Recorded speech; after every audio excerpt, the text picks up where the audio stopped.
Živijo, sem Katarina in z Bandora iz Zavoda živim. Pri svojem delu se pogosto srečujem z vprašanjem, kako svetovati ljudem, ki o nosečnosti dvomijo in razmišljajo o splavu. Ljudem, ki še niso pripravljeni na materinstvo in na očetovstvo. In jaz bi podala ene par nasvetov. Prvi je, da se moramo zavedati, da v krizni nosečnosti nosečnost ni problem. Problem je kriza. In zato moramo osebi, ki jo srečamo, osebi, ki razmišlja o splavu, poskušati pomagati odstraniti krizo, ne nosečnost. Ker v čas pred nosečnostjo se ne da več vrniti. Zdaj otrok je, a ne? In od tukaj naprej je samo odvisno, kako se bomo odločili. S čim bo mama lažje živela, s čim bo oče lažje živel, s splavom ali z otrokom. In v takem trenutku, ko pride do nas oseba, ki razmišlja o splavu, se lahko počutimo nemočne in ne vemo, kaj odgovoriti, lahko začnemo v bistvu dvomiti vase, katera beseda bo prava, katera gesta bo prava.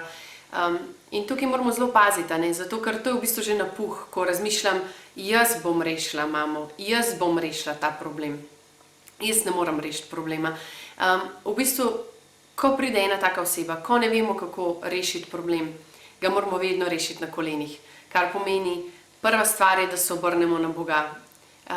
Da prosimo Svetega Duha, da nam pove, kaj reči. Ker včasih moramo kaj reči, včasih moramo biti pa samo tiho pa poslušati. Druga stvar je, da res moramo biti sočutni, da moramo sprejeti to osebo, da jo poslušamo in da rečemo takrat, ko res čutimo navdih, da nekaj rečemo in rečemo samo tisto. Da prepustimo Bogu to delo, da v bistvu človeka v srcu ne obsojamo.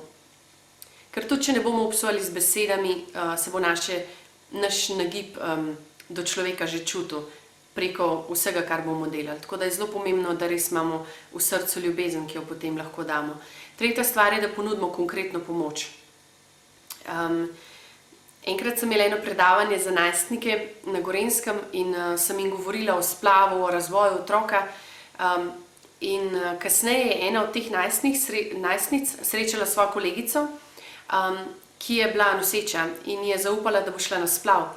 In ta deklica, ki je mene poslušala, se je začela z njo pogovarjati in je rekla, glej, ne splaviti otroka, daj ga meni, ga bom jaz obdržala, ali pa oba z otrokom priti tak meni živeti.